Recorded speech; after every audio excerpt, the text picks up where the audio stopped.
two people influenced me the most in my life. One is my father, who just passed away about a month ago. My father was a very unusual person. He's always asking me to take chances, to try new things, and to go out do something different every day, and to enjoy life. And he was a person filled with energy and enthusiasm, positive energy especially. So I would say my father had a huge influence in the way I look at life. The second person influenced me the most is this guy right next to me. David is one of the most interesting person. He taught me to be curious, he taught me to be hardworking, and I often ask him all kinds of questions, and I know I'm always inspired. I've had a lot of incredible influences in my life.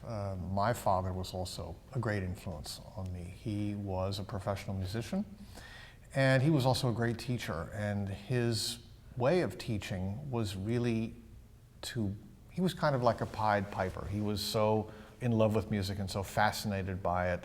The kids would crowd around him at the piano while he was reading things, and he sort of drew people into his own explorations of music. After my father, of course, my great influence in the cello was Mstislav Rostropovich, the great Russian, whom I first heard when I was 10 or 11 years old, first on recording and then in concert. And when I heard that, I told myself, that's the way one should play the cello. That's the kind of expertise and communicative ability that I will aspire to in my professional life.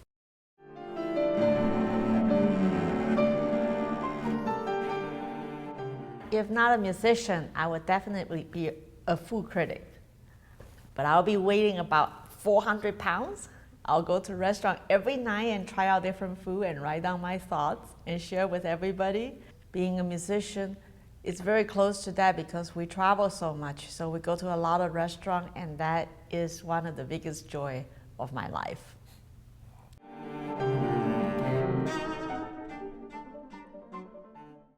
I do have lots of interests, and I have lots of hobbies. I love photography, I like writing, I like eating, I love traveling.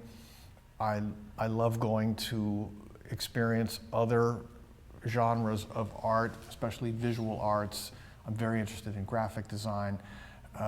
Whether I would be good at any of these things enough to make a life and a profession out of it and be successful, I have no idea.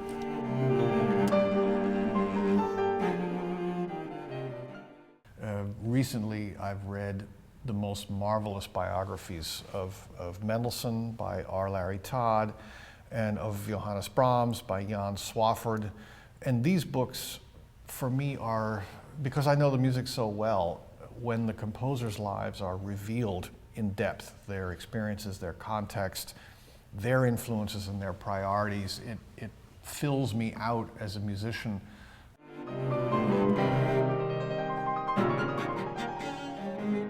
I think the rule for a professional musician is always when you walk on stage to play, whatever piece you're about to play, that's going to be your favorite piece of music and your favorite composer.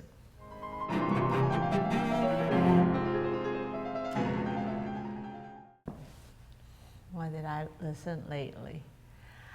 The last month, I was fascinated by Britten Piano Concerto, which is a wonderful piece of music. Very few musicians play that. And last night, actually the whole last week, I was listening repeatedly for the two Mendelssohn trios, which is just a masterpiece of the chamber music repertoire. I was also listening a lot of the Mendelssohn D major cello sonata, which is one of my favorite pieces.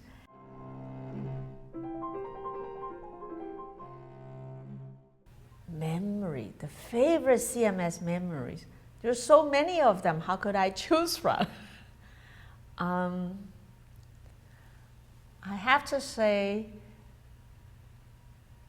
the first time we signed the CMS contract, to realize, my goodness, this is the moment I'm actually leading this important organization. That was shocking, and that was an incredible sense of responsibility. I also remember playing the Schubert trios for this audience, have a stage filled with audience that we feel like part of the family. And those were the memories that I would say I feel very, very close to this community. As a presenter, the most magical moment of your life is when the music actually begins in the concert, because the amount of preparation that it takes to put a program together, conceiving of what pieces go together, pairing the music with the performers, pairing the performers with each other, everything that goes into it, planning, putting in the brochure, writing it down. You know, you see these programs on paper for months, sometimes years. But when the moment comes, when the lights go down, the musicians walk out, and the music actually starts in front of the public, for me, every single time that happens, it is a great memory.